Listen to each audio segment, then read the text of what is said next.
Hello everyone, and thank you so much for joining us today. Welcome to our Buddy to Boss podcast. In this podcast, Liv will be interviewing Sean Keller, who was recently promoted from a Sydney LSM to an operations manager in our Darwin office. Enjoy. Hello Sean, welcome.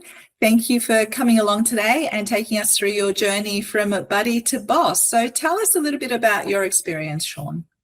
So I joined Rentokil in 2019, roughly around July the 2nd, as just a general pest technician. I came over to Rentokil because I wanted more experience. I know Rentokil is the biggest company in the world, and I knew I could get that technical experience that I wasn't getting from the other business I was with.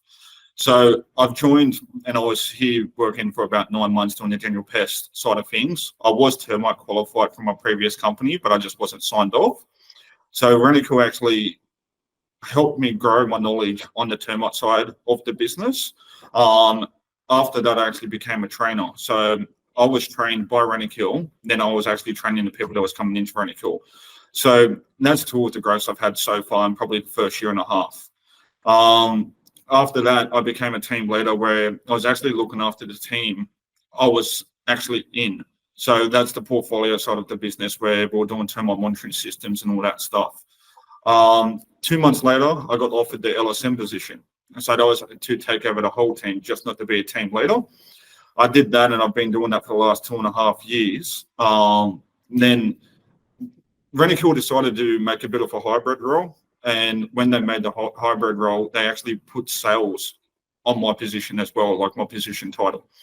So now I'm actually doing termite sales plus the LSM side of things for the residential termite team. And yeah, it's just with the growth, Rentokil has got me to where I am today. That's awesome. So it sounds like you've had a couple of growth opportunities, and I suspect that each time you've had to manage people who were your peers. Yes. Tell me about that. How did they respond? What was a challenge for you? So I think I was actually pretty lucky due to the fact that I actually started managing the team that I came from. So I've already built that relationship with the team that I was actually starting to manage. They knew obviously I had the technical skills and the knowledge, and I knew how to do the practical work on that side of the things. So there wasn't really a challenge when I first came into the team. Obviously, yes, you do have the one or two that are older, they've been in the industry for 20 years, but because they respected me, and they knew obviously I came from where they were, and I worked as hard as I could to obviously get the position I have today, I got respect from my whole team. There wasn't really a challenge with taking it over.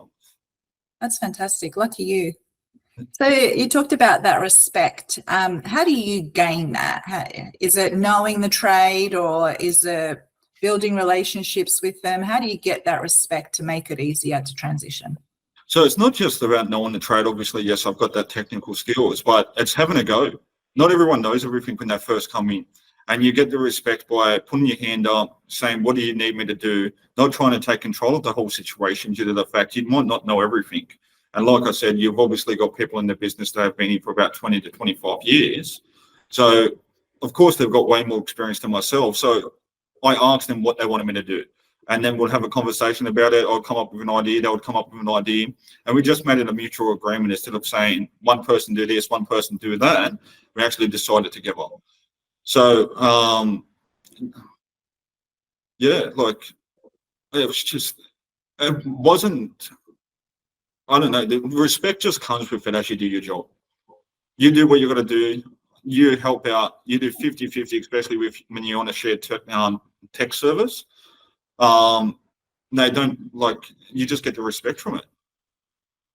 Do you have any other tips? I love your tip around, get in there, get your hands dirty, work together. Is there any other tips or suggestions you might have for people who could be transitioning from that, we're buddies hanging out and suddenly I have to manage you?